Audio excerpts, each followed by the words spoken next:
Albert Einstein once said, everybody's a genius, but if you judge a fish by its ability to climb a tree, it will live its whole life believing that it is stupid.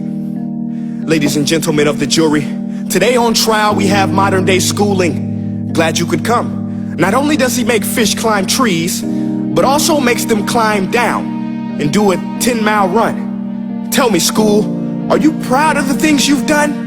Turning millions of people into robots, do you find that fun? Do you realize how many kids relate to that fish? Swimming upstream in class, never finding their gifts, thinking they are stupid, believing they are useless? Well, the time has come, no more excuses. I call school to the stand and accuse him of killing creativity, individuality, and being intellectually abusive. He's an ancient institution that has outlived his usage. So, Your Honor, this concludes my opening statement, and if I may present the evidence of my case, I will prove it. Proceed. Exhibit A. Here's a modern day phone. Recognize it? Here's a phone from 150 years ago. Big difference, right? Stay with me. Here's a car from today, and here's a car from 150 years ago. Big difference, right? Well, get this. Here's a classroom of today, and here's a class we used 150 years ago. Now ain't that a shame? In literally more than a century, nothing has changed. Yet you claim to prepare students for the future? But with evidence like that, I must ask, do you prepare students for the future or the past?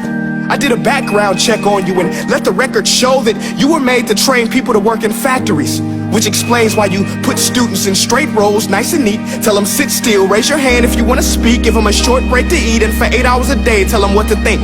Oh, and make them compete to get an A letter which determines product quality, hence grade A of meat. I get it. Back then, times were different. We all have a past. I myself am no Gandhi. But today, we don't need to make robot zombies. The world has progressed. And now we need people who think creatively, innovatively, critically, independently, with the ability to connect. See, every scientist will tell you that no two brains are the same. And every parent with 2 or more children will confirm that claim. So please explain why you treat students like cookie cutter frames or snapback hats, giving them this one-size-fits-all crap. Watch your language. Sorry, Your Honor, but if a doctor prescribed the exact same medicine to all of his patients, the results would be tragic. So many people would get sick, yet when it comes to school, this is exactly what happens. This educational malpractice, where one teacher stands in front of 20 kids, each one having different strengths, different needs, different gifts, different dreams, and you teach the same thing the same way? That's horrific. Ladies and gentlemen, the defendant should not be acquitted. This may be one of the worst criminal offenses ever to be committed. And let's mention the way you treat your employees. Objection. Overruled. I want to hear this. It's a shame. I mean, teachers have the most important job on the planet, yet they're underpaid? No wonder so many students are short-changed. Let's be honest, teachers should earn just as much as doctors, because a doctor can do heart surgery and save the life of a kid, but a great teacher can reach the heart of that kid and allow him to truly live. See, teachers are heroes that often get blamed, but they're not the problem. They work in a system without many options or rights. Curriculums are created by policymakers, most of which have never taught a day in their life. Just obsessed with standardized tests. They think bubbling in a multiple choice question will determine success. That's outlandish.